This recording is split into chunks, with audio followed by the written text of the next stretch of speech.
Selamat siang kepada yang terhormat Ibu Eka Fadila, SIPMA selaku dosen mata kuliah Sistem Perencanaan, Pemrograman, dan Penganggaran. Perkenalkan, nama saya Patricia Magdalena Dewinta. Pada kesempatan siang hari ini, saya akan menjelaskan terkait materi perkuliahan pertemuan keempat terkait dengan sejarah, perencanaan, pemrograman, penganggaran, operasional, evaluasi, serta kelemahan dari PPBS atau yang disebut dengan Planning Programming Budgeting System. Sejarah Planning Programming Budgeting System atau PPBS. Pada zaman dahulu, tepatnya pada tahun 1960-an, sistem perencanaan, pemrograman, dan penganggaran dianggap sebagai inovasi dalam penganggaran. PPBS pertama kali diperkenalkan di Departemen Pertanahan di Amerika Serikat pada tahun 1961 oleh Robert McNamara dan di semua departemen pada tahun 1965 hingga 1975. Meskipun gagal diadopsi secara luas di pemerintahan, PPBS ini efektif di organisasi yang tidak terlalu kompleks seperti LSM. Adapun pengertian PPBS sendiri adalah sistem manajemen terpadu yang dimana menekankan penggunaan analisis untuk pengambilan keputusan program. Tujuan PPBS sendiri untuk menyediakan manajemen dengan dasar analitis yang lebih baik untuk membuat keputusan program dan untuk melaksanakan keputusan tersebut melalui integrasi fungsi perencanaan, pemrograman, serta anggaran. Selanjutnya, saya akan menjelaskan terkait dengan apa itu perencanaan.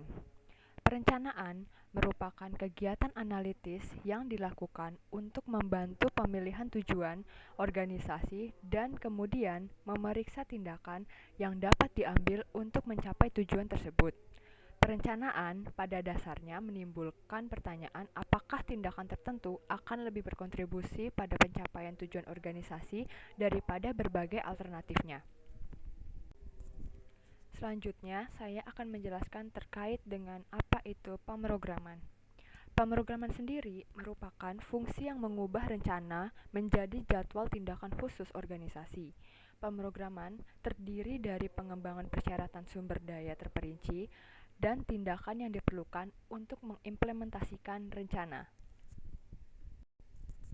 Poin selanjutnya yang akan saya jelaskan yaitu terkait dengan penganggaran. Penganggaran merupakan kegiatan yang berkaitan dengan persiapan dan pembenaran anggaran tahunan organisasi. Fungsi penganggaran adalah untuk mengamankan dana yang cukup untuk menjalankan suatu program dari organisasi. Selanjutnya, operasional. Operasional terdiri dari pelaksanaan program-program organisasi secara aktual. Persiapan untuk operasi merupakan tujuan dari semua fase lainnya. Selanjutnya, ada evaluasi. Evaluasi adalah fungsi yang mengevaluasi nilai program operasi.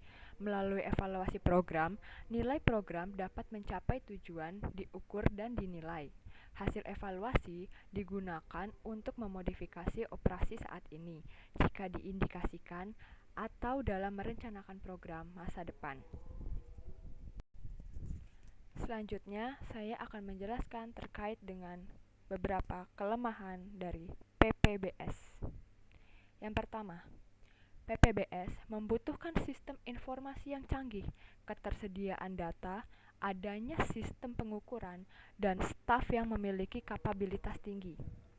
Yang kedua, implementasi PPBS membutuhkan biaya yang besar, karena PPBS tersebut membutuhkan teknologi yang canggih. Yang ketiga, PPBS hanya bagus secara teori, namun pengimplementasiannya cukup sulit. Yang keempat, PPBS mengabaikan realitas politik dan realitas organisasi sebagai kumpulan manusia yang kompleks. Yang kelima, memerlukan pengelolaan yang ahli dan memiliki kualitas yang tinggi. Adapun kelemahan PPBS yang terakhir, yaitu pengaplikasian PPBS menghadapi masalah teknis. Hal ini terkait dengan sifat program atau kegiatan yang lintas departemen, sehingga menyulitkan di dalam pengalokasian biaya. Sementara itu, sistem akuntansi dibuat berdasarkan departemen, bukan program.